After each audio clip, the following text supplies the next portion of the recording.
जय जगन्नाथ सांग मैंने तो देखु बड़ अपडेट आपण नहीं आसी जोटा कि आपण मन में क्वेश्चन रोला ओआईएसएफ सिविल केबे आसो केते पोस्ट आसुनी कहीं तो सबकि मुझे को ये वीडियो माध्यम जनइबी देखु कौन कौन सब कहते केबे आसीपर केबे कहीं आसुनी विलम्ब हो तो तार प्रकृत रियलिटी आपण मैंने जानतु। तो फास्ट जब चैनल को विजिट कर निहाती भाव चैनल को सब्सक्राइब कर रखु कहीं देखूँ ये टाइप प्रयास अपडेट आपण मानक कौन चैनल माध्यम आपको मिलबनी तो बहुत रिस्क नहीं कि कम करने पड़ू तो से आप सपोर्ट निहाती दरकार। तो सब्सक्राइब निहाती कर रखु आ गोटे लाइक करनी तो देखु आपण मैंने फास्ट तो सियोर हो जातु आपर ओआईएसएफ सिविल कनेस्टेबल 100% आसो ओआईएसएफ सिविल नुह सबू रिक्रुटमेंट जिते भी सारा आपण मानकर ओडिशा पुलिस रिक्रुटमेंट अच्छी पेंडिंग हो गई तो सबकि आसीज तो से वेट करूँ। आउ गोटे कथा आपण मानकर वीडियो करी जनइबार मोटिव यह कि आपण मैंने प्रिपेरेसन कंटिन्यू रखु डिमोटिवेट हूँ ना निहाती भाव में आप सक्सेस पाइबा प्रिपेरेसन करने पड़ो।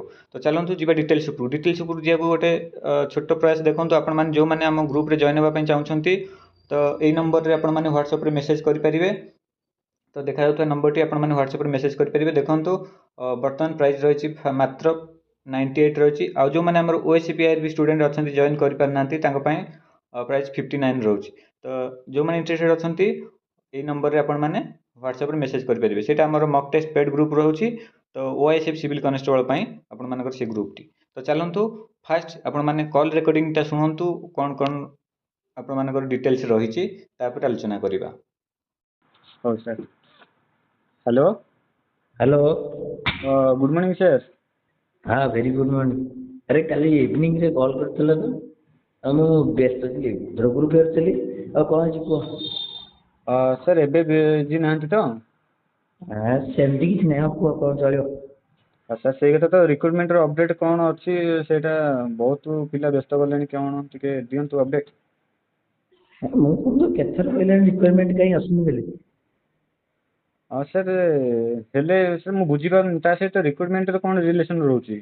अरे सुनो हमर सब स्टाफ फील्ड वर्कर रहले मो ऑफिस रे जति स्टाफ अछु आगे हमर सब पेंडिंग वर्क होची आगे जे काम पूरा ठीक रे हितो आगे हम बुझ परिबन हम डिपार्टमेंट कथा। सर जिते जाले गोटे अनुमान डेट कहतु केबे से सब जो रिक्रुटमेंट आसीबार संभावना अछि। हां जेबन तो पीएम टे एसआई रो केस कंप्लीट न होई से पर्यंत रिक्वायरमेंट आसीबनी आ किंतु मु जहाँ सब होई एई वर्ष भीतर कंप्लीट हो जाओ ताले ए वर्ष भीतर सब कंप्लीट हो। हां निश्चित सब कंप्लीट हो जाओ। अच्छा जेतेले एबे जो फास्ट कोटा बेसी आसीबार संभावना अछि। आशा करुच्ची आपण मैंने समस्ते क्लीयर हो सारी थे आउ कौ पदवी फास्ट आसो केते पोस्ट आसो सेटा मु वर्तमान हाइड रखी कहीं आपण मान भितर क्वेश्चन पुणी भरी आसीज तो से आप सियोर रुहतु ओआईएसएफ और सिविल कनेस्टेबल आपण मानकर 2025 100% कंप्लीट हम तो से अनुसार आप प्रिपेरेसन करूँ। आउ जमीक कि आपण मैंने जानिले कहीं आपण मानकर रिक्रुटमेंट आसीपार ना तो से आप वेट करूँ बहुत शीघ्र से सब केस आपण मानकर क्लीयर होगापी जाऊँगी तापर आपण मैंने रिक्रुटमेंट आसीज आ खूब शीघ्र भी कंप्लीट कर बेसी टाइम दबनी ओके जमी ओएसीपीआर टाइम देता एमती टाइम आपको जमा भी दब ना से पूरा जोरसोर प्रिपेरेसन करूँ जदि आप जॉब पाइबा चाहते।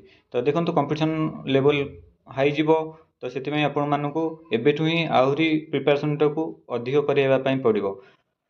तो ये अपडेट आशा करुच्ची आपण मानू अपडेट क्लीयर हो सारी थे तो निहाती भाव चैनल को सब्सक्राइब कर रखु ये टाइप लेटेस्ट अपडेट जानापी आ लाइक शेयर करके रखु।